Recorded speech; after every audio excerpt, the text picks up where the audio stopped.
It's a try one thing. Beats by Focus. Yeah.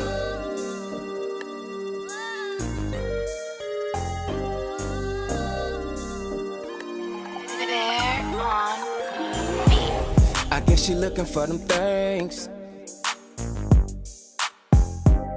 I guess she looking for them things that the street life bring. I guess she looking for them things. I guess she looking for them things that the street life bring. Let me tell you about Tasha. Born to a family of 6, caught in the mix. Had to start turning tricks to pay her rent. Landlord just ain't But what about Rico from up the block though? That always gets shorty rise and say he saw something in her eyes, and they wish that they could spark the fire. Shorty caught up in the street life, wanna be a drug dealer wife, while Rick work a 9 to 5 and strive. All right, we back. Unbelievable Behavior. I think this is episode 18. I'm your host, Tello Jack. We back with the R&B edition, special edition. Got my man Try One. How you feeling, my boy? I feel real good about the day, bro. Speaking to the mic for me. I feel real good about the day, bro. Word. That's what's up, man.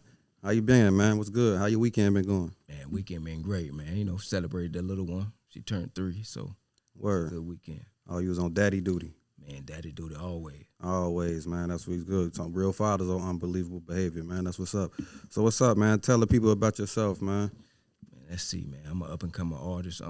Everything indie, coming out of Durham, North Carolina. Merged to Rural Raleigh. City. Yeah, most definitely. So I'm just on a nice little journey, man. Word. So when did you start singing? Now, I started singing as a youth, man. See, you know, like everybody else started out in church. Oh, okay. You know, grandma bought me my favorite CDs, Men at Large as a kid, so Okay. just gravitated towards the music. Oh, you was in the choir? Yeah, I definitely was in the choir. Oh, okay. So what is you, soprano? I sung it all: soprano, bass, alto, whatever they needed to fill in. That when you got like 7 people in the church, you gotta be everything. Right. Yeah. So you say you grew up in the church. Okay. So that's basically where your musical influence come from, right? So that's where it started for you. Yeah, trials, tribulations. Yeah, definitely that. Okay. So who was some of your artists you was influenced by growing up? Was it strictly gospel singers, or was it like R&B singers you was growing up listening to? Let's see, we'll say R&B singers and family members. Family. Oh, okay. So y'all got the singing in the family, huh? Yeah, they Unc was singing over the stove and shit, huh? they nice. Oh yeah. So give me your top 5 artists that you was influenced by though. We got to start with Prince, Michael Jackson. I like Tank. Okay. I grew up on a lot of Jaheim. Mm-hmm. Let's see. The 5th one I have to say would be like, I say Tyrese. Oh, Tyrese. that's a good one. Tyrese got vocals. A lot of people don't really. Man, he got range. Yeah. Okay. So tell me about your little growing up in Durham, man. How was the growing up there for you? It was great, but you know, like everything else, it got its rough patches. Mm-hmm. It got the influences. So once I started getting influenced, it was different from the path my mom and them had me on. Okay. So that influence cost me a lot of years of my life. Okay. Then it taught me a lot of experiences too. So Okay. I When take you the good when with you, the bad. when you say cost you a lot of years, meaning like what you did time? Yeah, I did a bunch of that, man. Oh, really? Yeah, I did a bunch of that. But, I mean, yeah. What you learned from it though? not to go back. Yeah. And that they always keep a light on for you. Yeah, for sure. So what I learned was to change my thought pattern. Okay. So my thought pattern became more to put emphasis on family Okay. instead of self. Right. Because once you put too much emphasis on self, you become what your friends want you to become, Mm-hmm. not what your family needs you to become. Right. So Would you say a lot of that was due to running with the wrong people, or would you take accountability and just say that you just was on different times back then? yeah, I take the accountability of that. I was just being me, Word. stubborn in a sense, but at the same time, it's the environment that you grow up in. Okay. You gravitate towards certain people. Some people got both avenues. Some people just got one. Okay. So if you gravitate towards every avenue, you'll be a better person at the end of the day. Word. I mean, you know the good, you know the bad, you know what's gonna come, what's not gonna come, Mm-hmm. and then you learn how to provide. So that was Okay. just it. So when did you become Try One? When did you turn your life around and wanted to put your pain on the beat and sing about it? Let's see, I had came home. I was like, man, I need to do something different. Okay. So I was working at Kellogg. And I bumped into some people. I was buying pieces here and there for a studio. Okay. They didn't know how to work any of it. So I spent a lot of money into some stuff that I thought would help me. Mm-hmm. And then I met a guy named Mike. Okay. And like, man, all I can say is from there, like he turned me on to certain people, turned me on to certain genres, Mm-hmm. did certain shows, certain events together. And I actually got to see the culture Okay. for what it was, not just what I was listening to and what we were able to listen to. Okay. So I got a different feel for it to where I wanted to be that person. Right. Be on stage, see how I get the response from the ladies, or if I just write a song that a person went through a path and the guy could relate to me, then he'll just relate. So you're a writer. Yeah, I'm a writer. Okay. Okay. So talk about your first time performing on stage. I think they said you was performing in Myrtle Beach. Yeah, man, I was so nervous, man. Really? Like it was like the nervous to like, damn, okay. In my head, I made it. Mm-hmm. You know, that's anybody that's doing something. When you Right. see all the other people and you like, oh man, I can do this. I'm finally here. Mm-hmm. But it was like, man, it was a long drive. We got there, we was fatigued, and I was like, you know what? I'm just gonna let it all go. So I let it all go. I did my thing. To me, a good performance. Okay. It was my first. So to me, it was one of my best. So do you have like any remedies you do before you get on stage? Do you get a Yeah, little? I do some little vocal training and stuff like, some little mimes, some little odds that I learned from a music teacher back in the day. Oh, okay. So yeah, now she promote herself forward, like she do shows. Mhm. So I'm glad to just be up under her and came up under her. So tell me, so you say you're a writer, right? So tell me how important it is for artists that's like R&B or a writer or whatever the case may be. How important for them to know how to read music? Man, you got to at least know the notes. Right.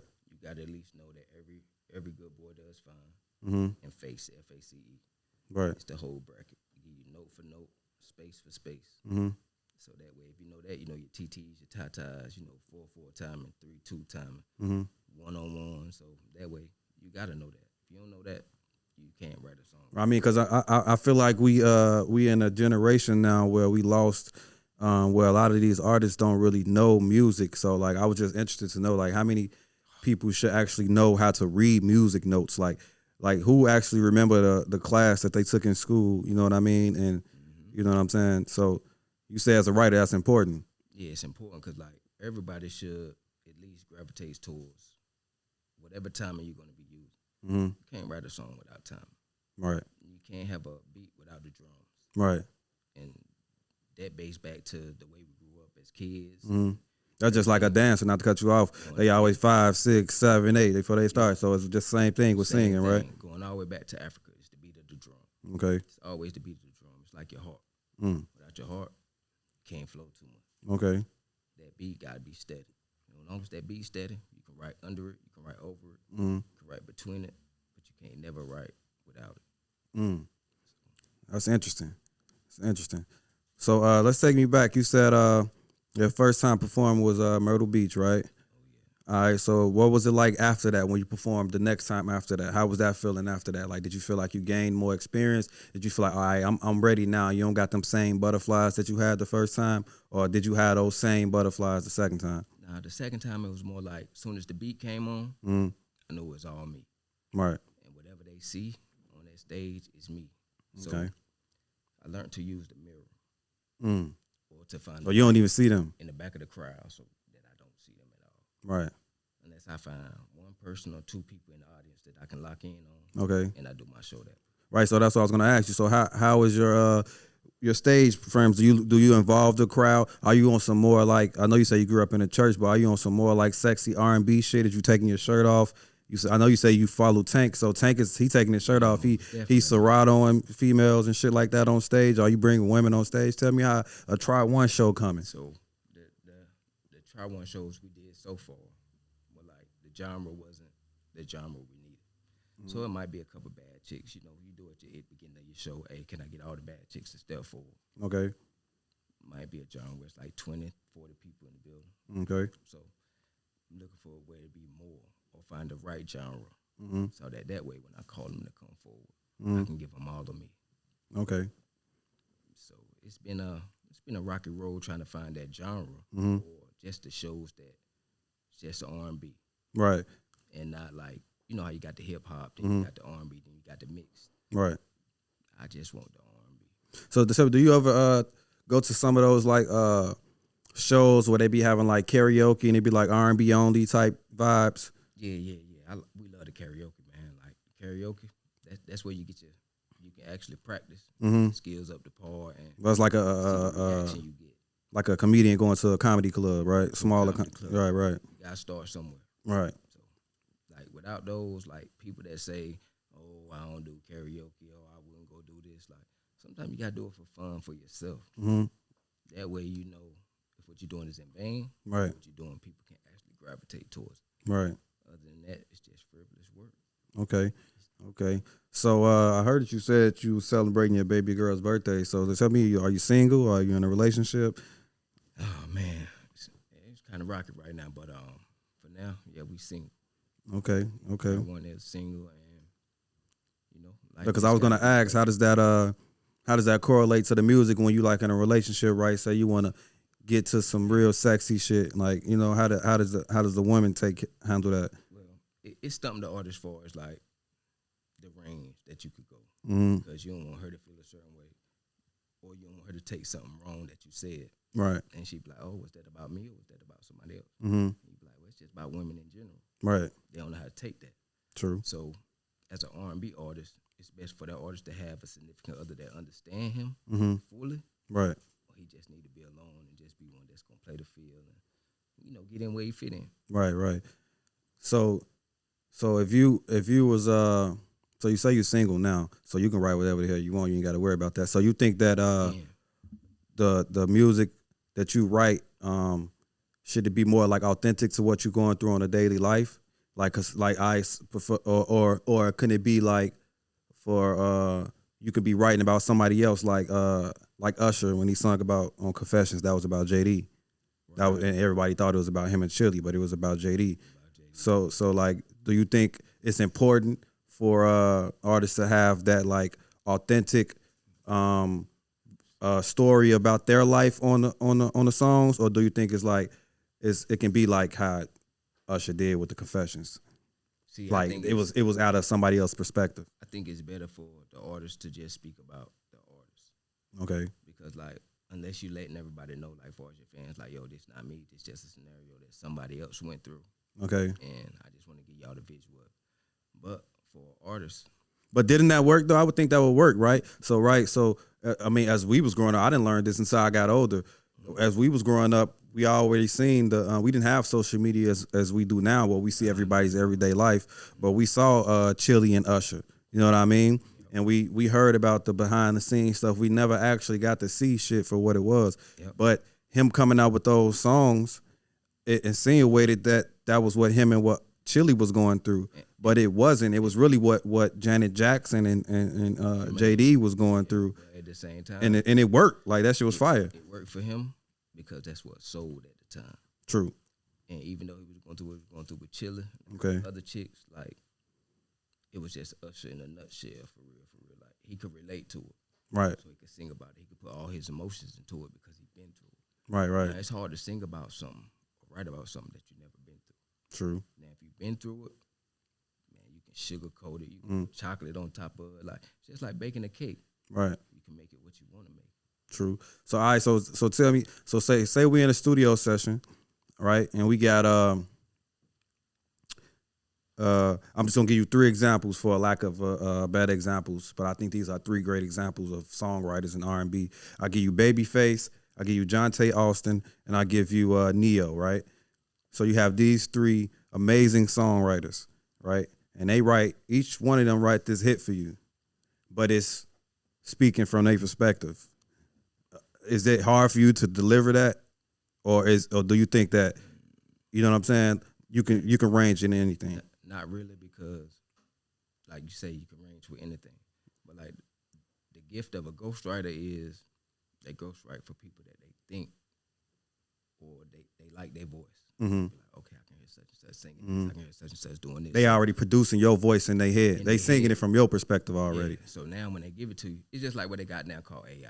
True. AI can take an old song that nigga got and put all type of perspectives to it. Be like, oh, make me sound like this, make it a love song. Have it singing about roses or flowers or my pain, my hurt, my struggle. Right. And it come up. I think it's better to get it from a ghostwriter, a person, instead of having a computer do your work for you. Right. I definitely agree with that. So do you so who you follow nowadays? Who you think are some of the top R&B artists on the male side first, and then I ask you about the female. Just give me your top 5 artists right now See, me, I don't really got a that top you five. listening to. It's not even in no particular order, but I'm just saying like 5 R&B male artists that try one is putting in his headphones sometimes. Okay, boom. You got Jay Harwell. Okay. I've been on him like lately because like most of his songs is a struggle for like relationships or whatever a man might be going through on a daily or just waking up having a good day or making sure the woman have a good day or just catering to her. Okay. So I like Jay Hollow. Let's see. We can go with I like some of the new Tank stuff. I like T Real. Okay. I like Urban Mystic. Mm. And let's see. Now you putting a lot of people on because these ain't everyday names. The next one would be that's what I listen to. Okay. And I rock with the boy Jacquees. Okay. So they're my 5. I rock with them. Okay. So no Chris Brown. I like Chris Brown.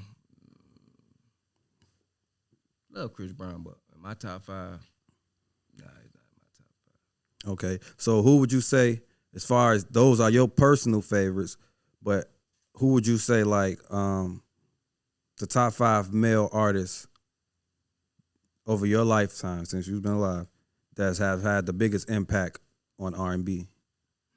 Let's see. Well, like Male. It could be male or female. We gotta go Prince. Okay. Michael Jackson. I always love Michael Jackson. The Thriller jacket always keep me cool. Neo. Let's see. Remember the guy? What's his name? Seal. Was nice. Like bald head, black guy. Nice. Like thinking from like Europe or something. But, Okay. and then if I go with the 5th one, it would got to be somebody like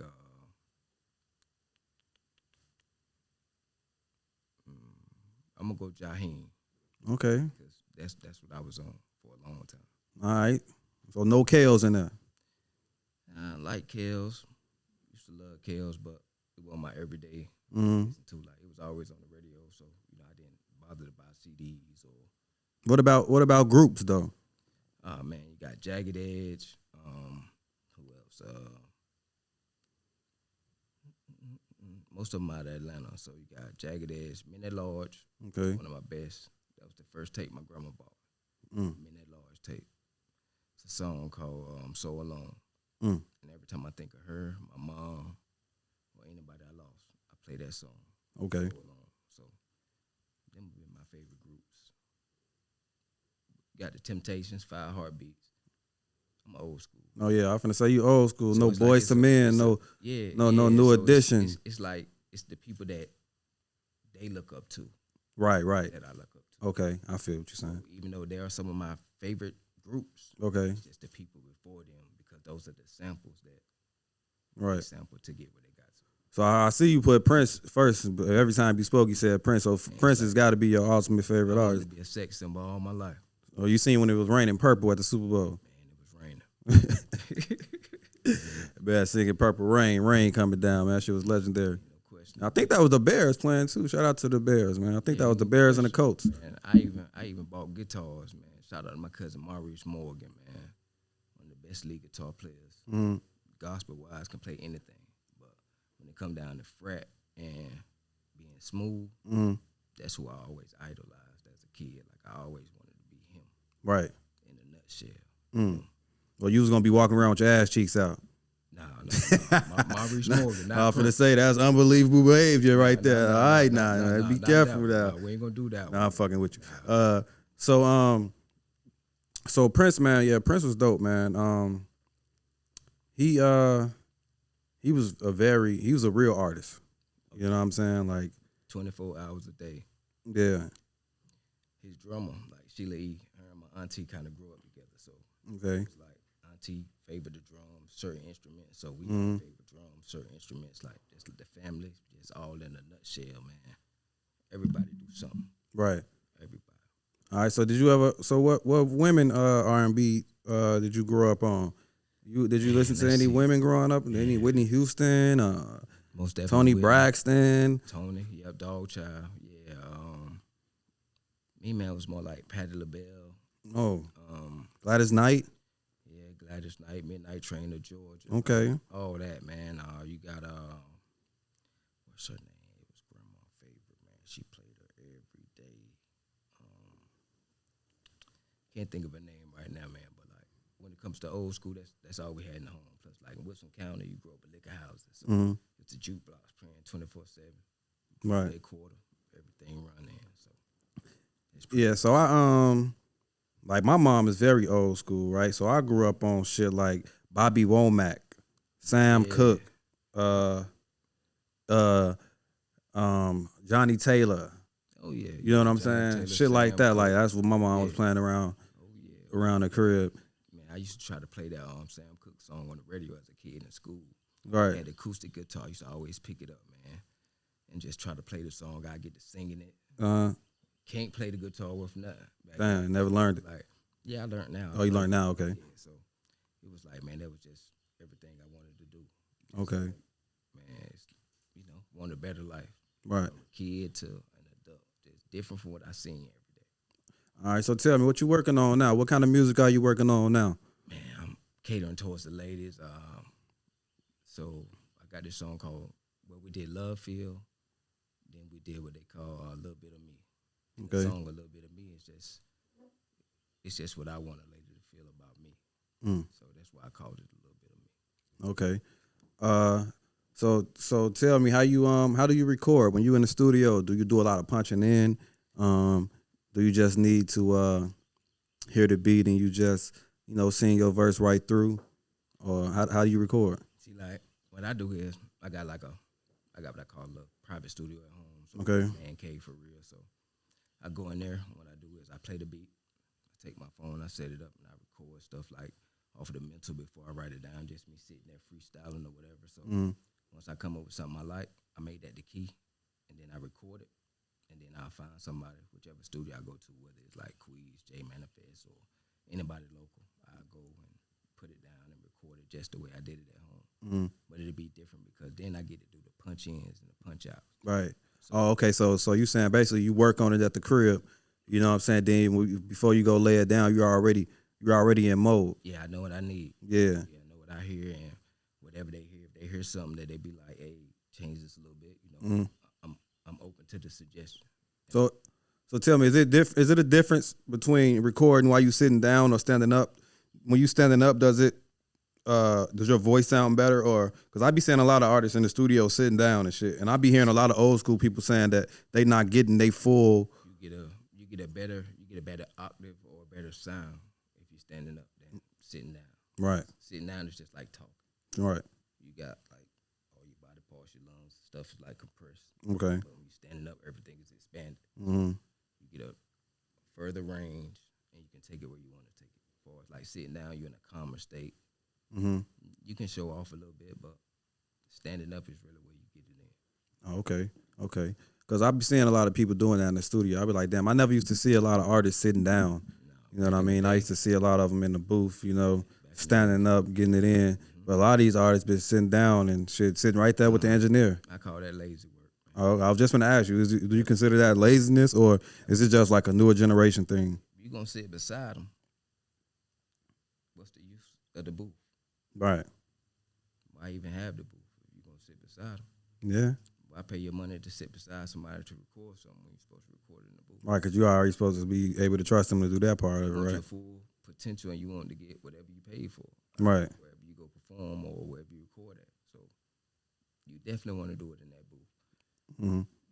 Quality sound, it's blocked off. It's no echo. You don't have to do extra. Mm-hmm. Nah, I don't know. But I don't know how that works, so Right. I can't say. But me, nah, I wouldn't do it. All right, so with the next with this music you working on, you got any release dates or any EPs coming out, or are you coming out with a single soon? Yeah, Any shows coming up? I got another single I'm dropping, man, about my mom. So I lost my mom last year. Mm-hmm. Yeah. Well, last year was the first birthday I had without her. The year before. God bless her dead, man. I'm gonna do a song for her, and that's gonna be like after I do that song, I'm gonna drop my first LP. Okay. I would never do nothing without her approval. Mm-hmm. So now I can't give her that approval. So Right. for me to get it, I know she watching me 24/7. So I'm gonna drop that for her, and then I'm gonna take it from there. Okay, so that's basically on some just personal stuff right there. You know what I mean? This ain't even got nothing to do with no fans, no. This just like mom was the biggest fan, you know. Right. So me going through what I went through, when I came home, I did what I did for family and for me. Right. To be like, okay, boom, I put my feet in that water. Right. It's either I'm gonna sink or swim. Right. So that's where we stand at with it with Try One ENT. So when you came out, so how long was you out? How long you been out? I say it's been about six and some change now. So Okay, so you've been out about 7 years. about 7. Okay, so you've been on straight and narrow since then, man. Narrow, man, working, trying to get it in, and I had a little small one, so that took up 3 years. Oh, that was your first. Nah. I got an older daughter. She's 22. Okay. She's about to be 23. So, you know, one's birthday this month, next one's the next month. So, Mm. then we got December for Pops, who I miss. So, yeah, it's going to be a rough end of the year, but I'm getting used to it now. Okay. So what the new year looking like for you? Got any new year plans coming up, man? Christmas coming up. You got this the last quarter. It's the fourth quarter right here. You trying to put that song out in this fourth quarter, or what's the plans for that? Fourth quarter going to be the re-advisement of me. Okay. Whole change. Re-advisement to Try One. It's me, single, back into the world. Mm-hmm. Not at point A, point B, or point C, but further along in the game. Right. So that way I know what to do, know what not to do, know what to expect, know what not to expect, and I can get a world of better version of me. Okay. All right, man. You following any sports teams? You a Carolina Panthers fan? Nah, man. I ain't got no favorite team, man. I favor the underdogs, man. Or whoever? Okay, underdog type shit. They good. Go ahead, join the Bears, man. Get on while you can, man. Oh man. Get on while you I grew up can. in a cowboy household. You know, I'm sure all these Carolina down people this is way, yeah. Cowboys fans. That's the only thing they ever seen. That was Ain't none of them ever rode a horse or nothing though. right. Ain't no real Cowboys around this motherfucker. Nah, not at all. But yeah, that's pretty much it about the sports. Sports. If I ain't playing it, You ain't really I watching. ain't really watching it. Nah. So have you been to any recent shows lately? Like any other artist shows? Any other R&B acts that came to town? Nah. I think Tank just had a show here recently. I actually went to Club Love one night, bumped into a couple of people that was just there for whatever the R&B night was. Right. Ain't no performing, no nothing, but they was all in the building, so it was just cool. It was a good experience for me, but Okay. nah, I ain't went to too many concerts or nothing. I've been doing the comedy lately because I needed to laugh. Mm-hmm. Last concert was like the Kevin Hart. Okay. How was that? So yeah, that was cool. When a lot of people be saying that nigga not funny in person. Nah, in person you funny. It's more like you got to realize like with comedy you got stuff that's hilarious, stuff that's funny, stuff that's just like silly, stuff it's different genres, just like the music. Mm-hmm. So it's just like a lot of people didn't like D.L. Hughley at first. Right. There's a lot of people that do because he ain't struggling. True. So with Kevin Hart, Cat Williams, a couple other people, like it's just a genre, just like with the music. Like you got your people that rock with this label or that label, and then you got this label rock with that label, then you got a bunch of indie artists that why we can't associate with these labels. It's like a cutoff or something in the game.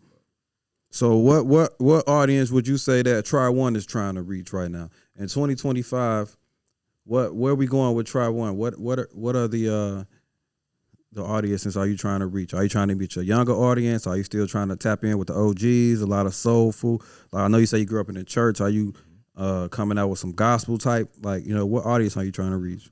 Nah, I just wanna keep R&B, Mm-hmm. and like I just wanna reach the people that if you didn't get a chance to experience like the old school music, you still can get that vibe. But we also want to advance with everything else too. Right. But we're not gonna go too far from what we know, Right. where we grew up, because that would be fake to me. Right, I feel you. So it ain't gonna be no shit. We like if I'm with a nice young lady, I can throw on and we finna get it into. It's gonna be some more like soulful music. No. You definitely gonna be able to get it in. Okay, I was finna say let's come Like on I now. said, We you just got- R&B now. We gotta be able to You got the little clap bit of me. something off something now. You got career. You got like, man, what's it's the other joint called?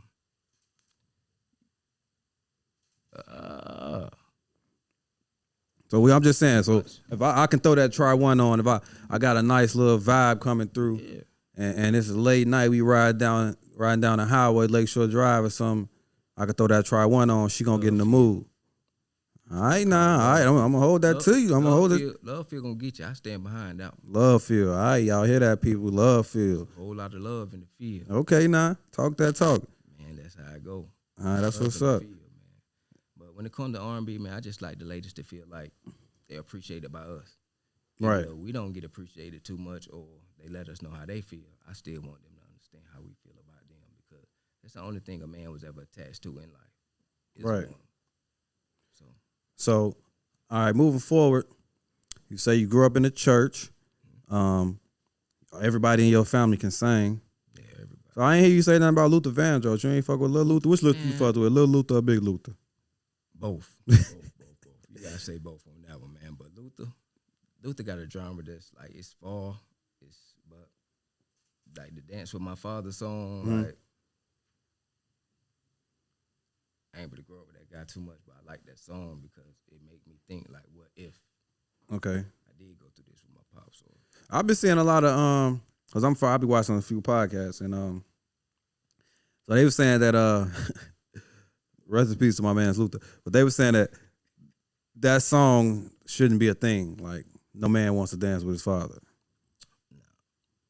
you just want to be around your father. Right, so like, cause I was like, and I actually kind of sat there and thought about like, I don't think my dad ever came and said, "Yo, come on, son, have a dance with me." That was something that your mom always did. Yeah, your mom, or well, I don't know. I got a lot of family members. They do a lot of stuff like they teach us how to two-step. Right. See, I grew up to where the man taught the younger man how to court a woman. Like, if you like her, like go at her, head up, don't play with her. Let her know how you feel, Right. there and right there. Because if you miss the opportunity, somebody else gonna get her. Right. So if like they give you the blueprint, not know you slow dancing with your dad, like nah, I ain't nothing like that. It's just the ones and twos. You know, teach me the two-step. Right. Teach me to drive. Right. Teach me to cook. What you boiling water for? What you gonna put in it? Right. You know, just teach me the basics, and I got the rest. Right. So I heard you got some cooking skills, man. You a chef? Oh, man, I'm nice with it, man. Yeah, I took a couple culinary art classes, but grandma was my key. Okay. So I bake every cake from scratch, whether it's cheesecake, top shelf cake. You want a cake that got a little spice to it. You want to pour your little liquor in it. I make sure you get the perfect vibe from whatever you buy. Okay. And it's called Try One Mini Treats. Everything got Try One attached to it. Okay. So, All right. So you make cakes and shit. So damn, I damn near needed you the other day. shit, man. Hey, look, I'm a phone call away. Yeah, I damn near need you. I had to come through in a clutch with a cake, man. Shout out to my people. I ain't gonna shout that name out, but shout out to my people, man. All right, so with the cooking now, cause I used to own a restaurant. And I cook as well. You know what I mean? let's get to So what is your like favorite thing to cook? My favorite thing to cook, man, I like to drop that chicken.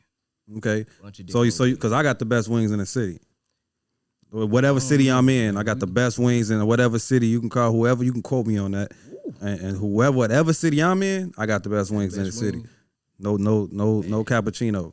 You ever bust them up on the fire with the wood and the Now barrel? see, I ain't country now. I'm from the city. I'm dropping shit in the It's grease. a difference from the way you drop that joint in the grease and the way somebody else drop it first, Okay. or they might put it on a fire shoot. Me, I take a barrel, Okay. put 3 wood cubes in the bottom of it, set it on fire, let it burn for like 15 minutes, make sure the fire's good, it's gonna go.